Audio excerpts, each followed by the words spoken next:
कहते हैं नानी कुंवारी मर गई और नाती के 9-9 ब्याह। दुष्ट पाकिस्तान की दुष्टता लाख खाल ओढ़ने के बाद भी छिपती नहीं है। नेपाल को भड़काने चला पाकिस्तान का अब नेपाल में क्या हाल हो रहा है। वहीं क्या चीन इस बार भारत से एक अलग ही तरीके से लड़ेगा, तो भारत की क्या तैयारी है उसके लिए। और बड़ी खबर, सब देशों से उलझा हुआ चीन क्या भूखमरी की कगार पर पहुंच गया है। आइए जानते हैं इन खबरों को विस्तार से।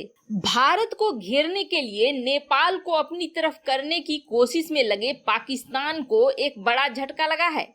नेपाल के लोगों ने पाकिस्तान में हिंदुओं और बौद्धों पर हो रहे अत्याचारों को लेकर विरोध प्रदर्शन करा है। काठमांडू में पाकिस्तानी दूतावास के बाहर प्रदर्शन कर रहे लोगों के हाथ में तख्तियां थी, जिस पर पाकिस्तान में अल्पसंख्यक समाज पर हो रहे घटनाओं को लेकर इमरान खान सरकार की निंदा की गई थी। नेपाली संगठन राष्ट्रीय एकता अभियान के नेतृत्व में सैकड़ों लोग पाकिस्तानी दूतावास के सामने एकत्रित हुए थे और इन्होंने आरोप लगाया था कि पाकिस्तान अल्पसंख्यक हिंदुओं की रक्षा के लिए कुछ नहीं कर रहा है, उनके मंदिरों को तोड़ा जा रहा है। इन लोगों ने हाल ही में पाकिस्तान में ऐतिहासिक बौद्ध प्रतिमा के तोड़ने का भी विरोध किया। पाकिस्तानी दूतावास के बाहर विरोध प्रदर्शन कर रहे लोगों को वैसे तो नेपाली पुलिस ने रोक दिया। पुलिस ने उनके झंडे और बैनर पोस्टर को जब्त करके बसों में बैठाकर वापस भेज दिया। वहीं प्रदर्शनकारियों ने आरोप लगाया कि नेपाली पुलिस ने पाकिस्तानी दूतावास के आदेश पर हमारे साथ ऐसा किया और साथ ही साथ उन्होंने दुनिया भर के हिंदुओं को एकजुट होने का आह्वान करा। वैसे आपको बता दें, पाकिस्तान की राजधानी इस्लामाबाद में बनने वाले पहले हिंदू मंदिर का काम पाकिस्तान ने कट्टरपंथियों के दबाव में आने के बाद रोक दिया। इतना ही नहीं, इस मंदिर के निर्माण के लिए बनाई गई नींव को भी तोड़ दिया गया। वैसे इस प्रदर्शन के बाद पाकिस्तान को समझ में आ जानी चाहिए कि दुनिया भर में उसकी छवि कैसी बन रही है। दुनिया में लगभग आधे से ज्यादा देशों के साथ इस वक्त लड़ाई करने वाले चीन की खुद की हालत बहुत ही खराब है। दुनिया का सबसे अधिक आबादी वाला देश चीन क्या इन दिनों खाद्य संकट का सामना कर रहा है। दरअसल चीन ने हाल में जो एक स्कीम निकाली है उसको देखकर ऐसा ही लग रहा है कि अंदर खाने चीन की हालत बहुत ही बुरी है। हालांकि चीन ने इस स्कीम का नाम दिया है क्लीन योर प्लेट और ऐसा माना जा रहा है कि इस अभियान का मुख्य उद्देश्य भोजन की बर्बादी को रोकना है।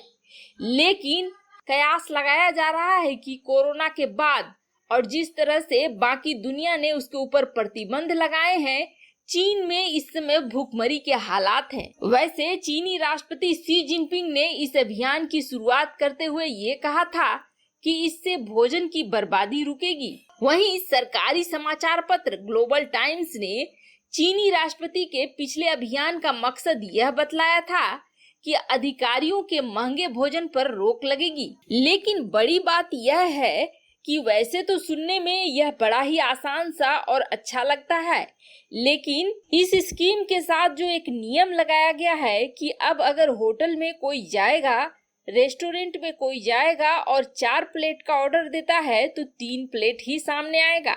कई विशेषज्ञ यह मानते हैं कि इसको खाद्यान्न बचाओ भोजन की बर्बादी रोकने का नाम जरूर दिया गया है, लेकिन दरअसल बाढ़, कोरोना और पूरी दुनिया के प्रतिबंधों को झेलते हुए चीन के अंदर खाने हालात बहुत बुरा हो गया है। चीन में भूखमरी के हालात हो रहे हैं और शी जिनपिंग इसे छिपाकर खाने की बर्बादी रोको जैसा नाम दे रहे हैं और शायद यही वजह है कि इन परिस्थितियों को छिपाने के लिए पूरे देश को लड़ाई की तरफ मोड़ रहे हैं ताकि जनता बागी न हो। अब एक बड़ा खुलासा हुआ है। गलवान की घटना के बाद चीन को ये समझ में आ गया है कि आमने सामने की लड़ाई में यानी कि क्लोज कॉम्बैट में भारतीय सेना के साथ वह सकेगा नहीं।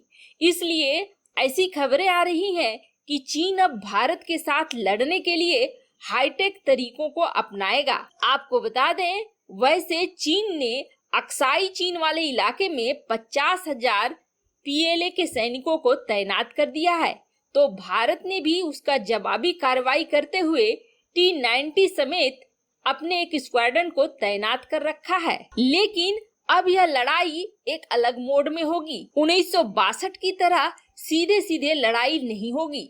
गलवान के बाद चीन ने बहुत बड़ी सबक ले ली है और चीन इस लड़ाई को लड़ने के लिए खास तौर पर साइबर और इलेक्ट्रॉनिक मोड में लड़ेगा। इसके लिए उसने ड्रोन और ज्यादा से ज्यादा टेक्नोलॉजी वाले हथियारों का इस्तेमाल करेगा। चूंकि ये पहाड़ी क्षेत्र हैं, ऐसे क्षेत्र में ड्रोन हर मौसम में काम आएंगे, जिसके तहत चीन CH-4 ड्रोनों की तैनाती भी कर रहा है। साथ ही साथ CH-4 ड्रोनों को पाकिस्तान को भी दे रहा है ताकि दो तरफे हमले में इसका इस्तेमाल कर सके। चीन की चाल को समझते हुए अब भारत भी उसी तरीके से उसे जवाब देने के लिए तैयार हो रहा है।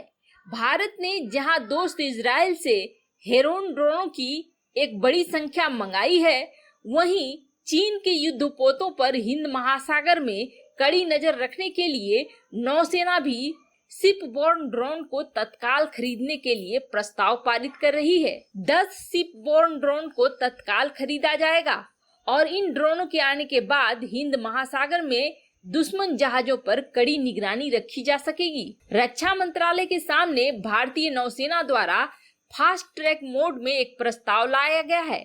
इसके तहत 1240 करोड़ रुपए से अधिक में नौसेना के लिए 10 शिपबोर्न मानव रहित ड्रोन खरीदने की योजना है। नौसेना की योजनाओं के अनुसार ड्रोन को बल के बड़े आकार के युद्धपोतों पर तैनात किया जाएगा और इनके आने से भारतीय क्षेत्रीय इलाकों में चीनी युद्धपोतों के साथ साथ अन्य संदिग्ध गतिविधियों का पता लगाने में मदद मिलेगी। वैसे भारतीय नौसेना संयुक्त राज्य अमेरिका से सी गार्डियन ड्रोन का अधिग्रहण करने के लिए अलग से काम कर रही है। इसका मुख्य लक्ष्य अपनी निगरानी क्षमता को मेडागास्कर से लेकर मलक्का जलडमरू मध्य तक आगे बढ़ाना है।